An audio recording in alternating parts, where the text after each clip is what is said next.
Your Excellency, the President of the Republic of the Gambia, President Adama Barrow, the Speaker and President of the ECOWAS Parliament, the Deputy Speaker of the National Assembly of the Gambia, the representative of the ECOWAS Commission, Dr. Siga Jany, Honorable National Assembly members, my fellow cabinet ministers, members of the diplomatic corps, distinguished delegates, invited guests, ladies and gentlemen.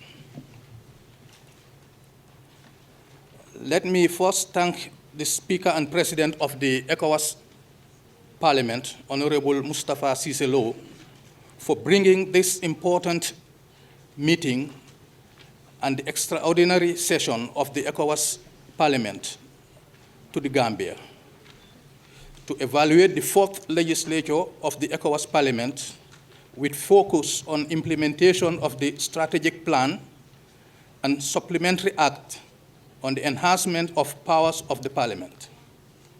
On behalf of the Gambia government and people of the Republic of the Gambia, I want to thank the ECOWAS Parliament for choosing the Gambia to host this meeting.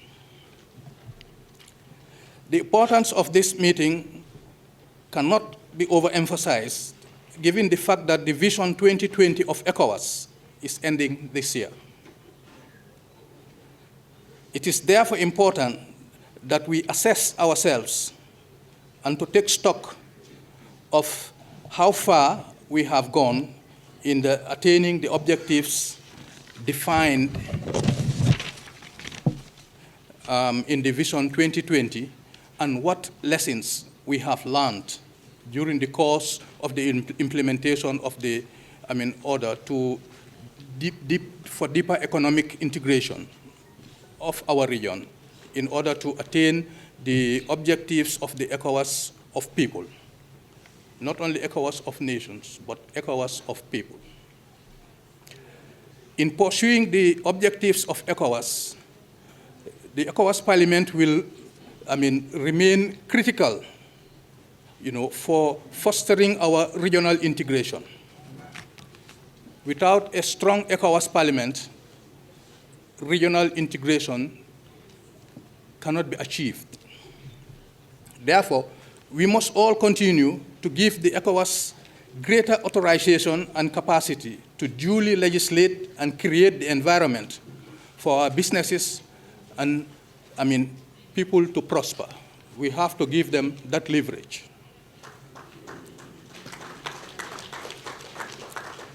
One of the visible achievements of integration that our people are enjoying to some extent is the ECOWAS Protocol on free movement of people and goods. The implementation of the trade protocols, such as Trade Liberalization Scheme, ETLS, and the Common External Tariff, CET,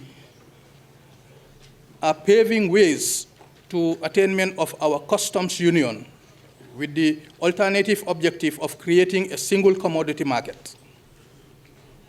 However, let me add that we still need to do more for the effective implementation of these instruments, and the Parliament has a key role to play in ensuring that this happens. Your Excellency, honorable members, ladies and gentlemen, as we gather here today, amongst our assignments are: 1, to evaluate the additional powers of the fourth legislature on the approval of the community budget. 2, carrying out oversight functions on all ECOWAS institutions and programs.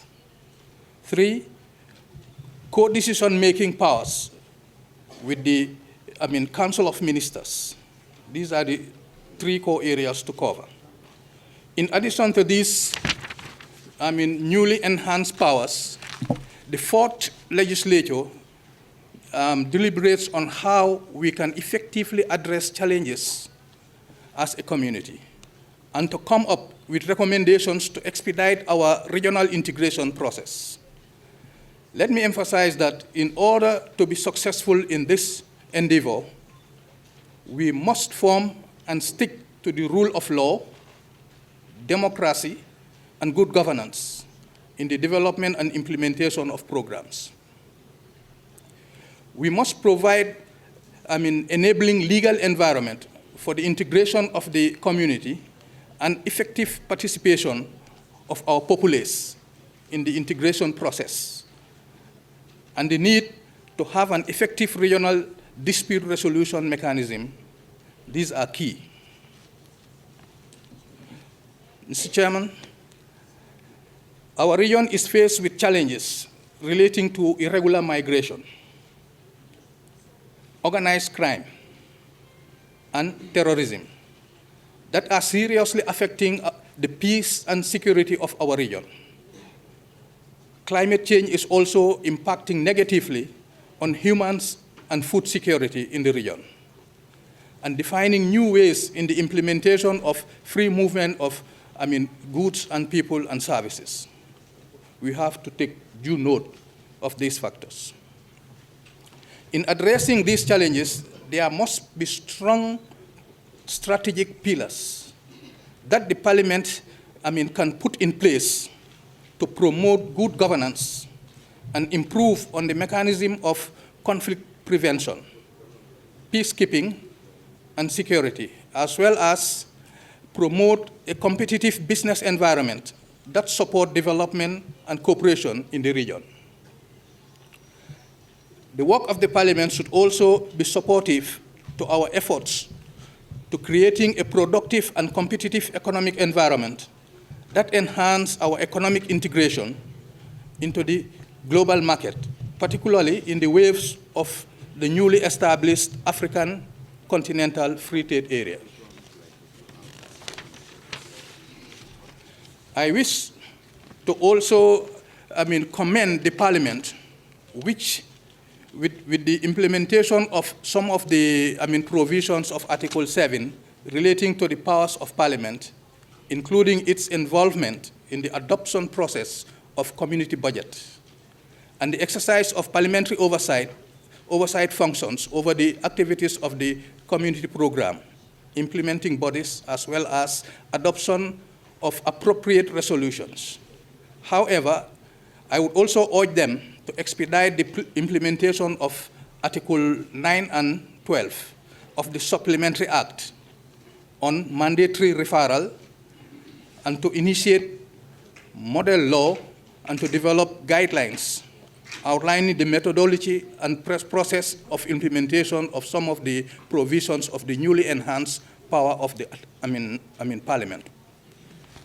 Mr. Chairman, in conclusion, let me emphasize the need for us to strengthen and empower our institutions in order to fight against terrorism, cross-border crimes, and corruption, so as to strengthen our commitment to effective implementation of our agreed trade agreements and protocols. I am optimistic that with the oversight functions of the Parliament, we will overcome these challenges, and greater enforcement of the ECOWAS regional instruments, especially the free movement of people and goods, to accelerate the economic and social development of our people. We also need to work together to ensure that the ECOWAS Parliament have more powers to make laws and fill in the legislative gaps where necessary to aid our regional development agenda. On that note, Your Excellency, Speaker of the ECOWAS National Assembly, distinguished ladies and gentlemen, I thank you very much for your kind attention.